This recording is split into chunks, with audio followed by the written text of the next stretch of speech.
জিম্বাবুয়ের বিপক্ষে সিরিজের আগে 17 জনের একটা প্রাথমিক স্কোয়াড ঘোষণা করেছে বিসিবি, যেখানে পরে যুক্ত হবেন আরও 2 জন, সাকিব এবং মুস্তাফিজ।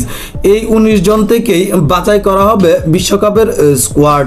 বিশ্বকাপ আসরের আগেই এমন পরিকল্পনায় উচ্ছ্বাসিত দেখে প্রশংসা করছেন বিসিবির পরিচালক এবং সাবেক টিম ডিরেক্টর খালেদ মাহমুদ সুজন। মিরাজের জন্য আক্ষেপ থাকলেও এই 19 জনকেই এই মুহূর্তের সেরা পছন্দ বলেও মনে করেন তিনি। আর এদিকে গাজী আশরাফ হোসেন লিপুর নির্বাচন কমিটির স্কোয়াড ঘোষণার পরপরই যেন ব্যস্ততা বেড়ে গেছে বিসিবিতে। ডিপিএল এর দলগুলোর অনুশীলনের মাঝেই চলছে জাতীয় দলের প্রস্তুতিও। তাই তো আবাহনীর অনুশীলনে যোগ না দিয়ে জাতীয় দলের কোচদের সঙ্গে নেট সেশন করছেন লিটন কুমার দাস। ইনডোরের নেটে লিটনকে ফর্মে ফেরাতে চলছে 3 কোচের আপ্রাণ চেষ্টা, যেখানে হাতুরুর সঙ্গে ছিলেন নিকপুতাস এবং সদ্য যোগ দেওয়া মুস্তাক আহমেদ। স্পিনারদের কাছে না পেয়ে লিটনকে ব্যাটিং শিখিয়ে সময় কাটাচ্ছেন এই স্পিনময় অস্ত্র।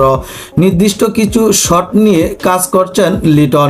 পাশের নেটে তখন ইনজুরি থেকে আবারও নিজের ছন্দে ফেরার চেষ্টায় ছিলেন সৌম্য সরকার। তার দিকেও ভালোই মনোযোগ ছিলেন হাতুরু। বিশ্বকাপ আসরের এত আগে সুনির্দিষ্ট এই পরিকল্পনাকে সাধুবাদ জানিয়েছেন সাবেক টিম ডিরেক্টর খালেদ মাহমুদ সুজন। টুকটাক সমালোচনা থাকলেও এরাই বাংলাদেশের সেরা ক্রিকেটার বলে মনে করেন তিনি। আমি বিশ্বাস করি বাংলাদেশ ক্রিকেটকে অনেক কিছুই দেওয়ার আছে এই ছেলেদের, শুধু আমাদের ধৈর্য ধরতে হবে। আমরা আশা করি, বিশ্বাস করি এই ছেলেরাই একদিন অনেক কিছু বাংলাদেশকে এনে দেবে। ওয়ানডে এবং টেস্টে বাংলাদেশ দলে নিয়মিত মুখ হলেও টি-20তে এখন ব্যর্থ মেহেদী হাসান মিরাজ। বিষয়টিতে নেতিবাচক নয়, ইতিবাচক হিসেবেই দেখছেন সুজন। মিরাজের জন্য আক্ষেপ থাকলেও হৃদয়, রিশাদ এবং লিটনকে নিয়ে উচ্ছ্বাসিত এই পরিচালক। তার মতে আসছে বিশ্বকাপে এরাই হবে বাংলাদেশের ট্রাম্প কার্ড।